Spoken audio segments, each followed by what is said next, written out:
Friends, இன்றைக்கி நம்ம பார்க்க போகிறது இட்லி பொடி. இதை எப்படி ப்ரிப்பேர் பண்ணுறது பார்க்கலாம். ஒரு கடாயில் தேவையான அளவு நல்லெண்ணெய் ஊற்றிக்கோங்க. உளுந்து போட்டுக்கோங்க. கடலைப்பருப்பு போட்டுக்கோங்க. அதை நல்லா சாட்டே பண்ணிக்கோங்க. இதோட ரேஷியோ 1:2. அரை கப் கடலைப்பருப்பு யூஸ் பண்ணுறீங்கன்னா 1 கப்பு உளுந்து யூஸ் பண்ணணும். லோ ஃப்ளேமில் வச்சு நல்லா சாட்டே பண்ணிக்கோங்க. அது கூட 6-7 காஞ்ச மிளகாய் நான் போட்டிருக்கேன்.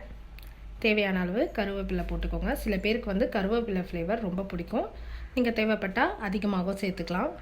நல்லா லோ ஃப்ளேமில் வச்சு பருப்போட கலர் மாறுற அளவுக்கு நல்லா சாட்டே பண்ணிக்கோங்க. 6-7 பல் பூண்டு தோலோடு போட்டிருக்கேன், தட்டி போட்டிருக்கேன். நல்லா சாட்டே பண்ணுங்கள். அதோட ஃப்ளேவர் நல்லாயிருக்கும். இப்போ வெள்ளை எள்ளு 1/2 டீஸ்பூன் ஆட் பண்ணியிருக்கேன். பெருங்காயம் 1/4 டீஸ்பூன் போட்டிருக்கேன். அதையும் நல்லா சாட்டே பண்ணிக்கோங்க. கலர் பாருங்கள், லைட்டாக சேஞ்ச் ஆகிருக்கு. முடிஞ்ச அளவுக்கு லோ ஃப்ளேமில் வச்சு சாட்டே பண்ணுங்கள், இல்லைனா பருப்போட கலர் கண்டிப்பாக மாறிடும்.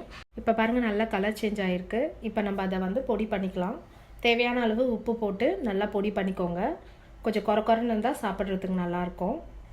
இன்றைக்கி நாங்கள் நைட் தோசை ப்ரிப்பேர் பண்ணியிருக்கோம். ஸோ தோசை கூட இந்த பொடியை ஆட் பண்ணி சாப்பிட போகிறோம். நல்லெண்ணெய் விட்டு சாப்பிடுங்க, டேஸ்ட் அல்டிமேட்டாக இருக்கும். ட்ரை பண்ணி பாருங்கள்.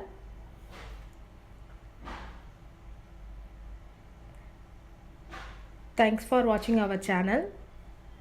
Thanks for watching our video. Subscribe to our channel. Bye.